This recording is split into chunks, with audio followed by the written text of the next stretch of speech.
ఆదివాసీల ఆరాధ్య దైవాలు సమ్మక్క సార్లమ్మ. రెండేళ్లకోసారి ఈ అమ్మవార్లకి ములుగు జిల్లా మేడారంలో అత్యంత వైభవంగా జాతర జరుగుద్ది. ఆసియాలోనే అతిపెద్ద హ్యూమన్ గ్యాదరింగ్ ఇది. ఈసారి ఈ జాతర కొంత ప్రత్యేకమనే చెప్పొచ్చు. ఎందుకంటే సమ్మక్క సారలమ్మల చరిత్రను శాశ్వతంగా నిలిచిపోయేలా అక్కడ రాతి స్తంభాల మీద ముద్రిస్తున్నారు. ఆదివాసుల చరిత్రకు అద్దం పడుతూ ఈ గద్దెలను ఎట్లా పునర్నిర్మిస్తున్నారు, వీటి ప్రత్యేకతలు ఏంటి, దీని వెనక ఎంత కృషి ఉంది, ఎవరి కృషి ఉంది, ప్రభుత్వం ఎట్లాంటి చర్యలు తీసుకుంటుంది అనే విషయాల్ని ఈ వీడియోలో చూద్దాం. కంప్లీట్గా చూడండి, మంచి ఇన్ఫర్మేషన్ ఉంది. అలాగే సబ్స్క్రైబ్ చేసుకోవడం మర్చిపోవద్దు. ఏ చరిత్ర చూసినా ఒక సమూహం కోసమో ఒక సమాజం కోసమో కొట్లాడి వాళ్ళ శత్రువుల్ని ఎదిరించి ఆత్మగౌరవ పతాక ఎగరేసిన వాళ్ళందరూ దేవుళ్ళే అయ్యారు. అట్లాంటి ఆత్మగౌరవ ప్రతీకలే సమ్మక్క సారలమ్మ. 700 ఏళ్ల కిందటే తమ ఆత్మగౌరవం కోసం కాకతీయ మహారాజు ప్రతాపరుద్రుడి మీద తిరుగుబావుట ఎగరేసిర్రు. ఆఖరికి అధర్మ యుద్ధంలో మరణించి అమరులై ఆదివాసుల చేత శతాబ్దాలుగా పూజలు అందుకుంటున్నారు. కానీ ఈ చరిత్ర మీద ఇప్పటి వరకు పెద్దగా పరిశోధనలు జరిగిన దాఖలాలు లేవు. కాకపోతే 15 ఏళ్ల కిందట డాక్టర్ మైపతి అరుణ్ అనే వ్యక్తి కాకతీయ యూనివర్సిటీలో PhD చేస్తున్నాడు. ఆ టైంలో ఆయనకి ఈ గిరిజన సంస్కృతుల మీద, గిరిజన చరిత్ర మీద అధ్యయనం చేయాలనే కోరిక కలిగింది. ఆ టైంలోనే Sammakka Sarakka archaeological research institute అనే ఒకదాన్ని స్థాపించిండు. ఆయన సొంతంగా కొద్దిమంది స్టూడెంట్స్తో కలిసి ఒక పరిశోధన స్టార్ట్ చేసిండు. ఆ పరిశోధన ఫలాలే ఇప్పుడు సమ్మక్క సారక్క గద్దెల రూపకల్పనలో ప్రతిఫలిస్తున్నాయి.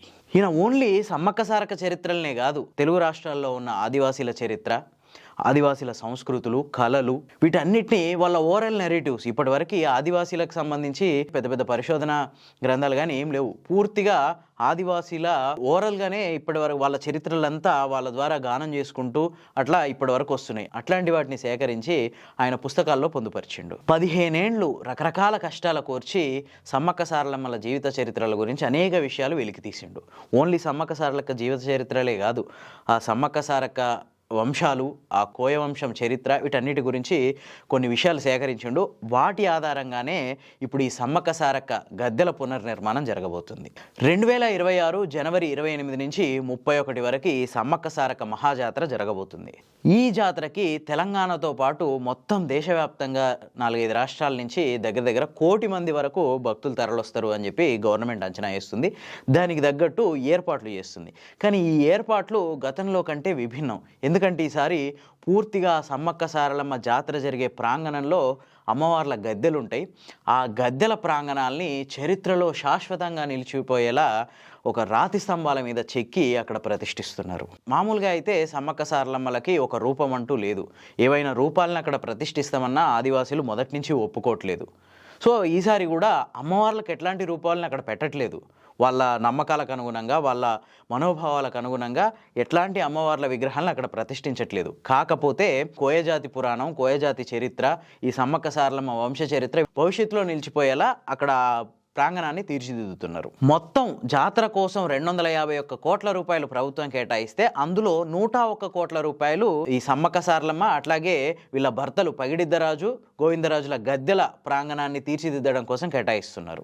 46 రాతి స్తంభాలతో 271 చదరపు మీటర్ల విస్తీర్ణంలో ఈ గద్దెల్ని విస్తరిస్తున్నారు. పూర్తిగా చిహ్నాలు, బొమ్మల రూపంలోనే పూర్తిగా వాళ్ళ చరిత్ర, వాళ్ళకి సంబంధించిన బొమ్మల్ని ఈ రాతి స్తంభాల మీద చెక్కుతున్నారు.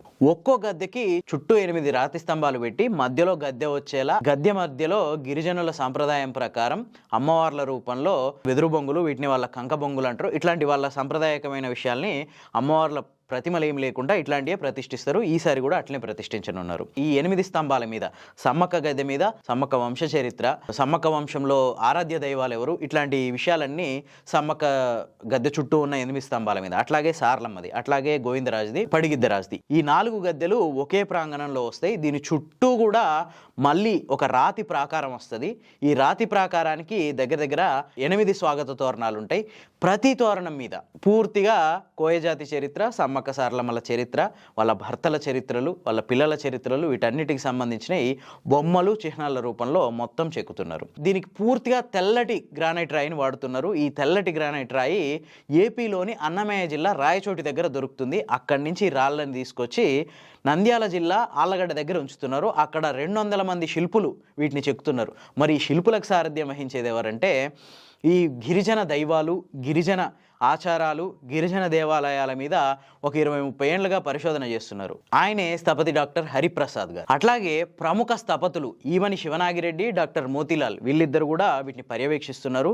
ఇందాక మనం చెప్పుకున్నాం కదా, గిరిజన వంశ చరిత్రల మీద పరిశోధన చేసిండు డాక్టర్ మైపతి అరుణ్ అని.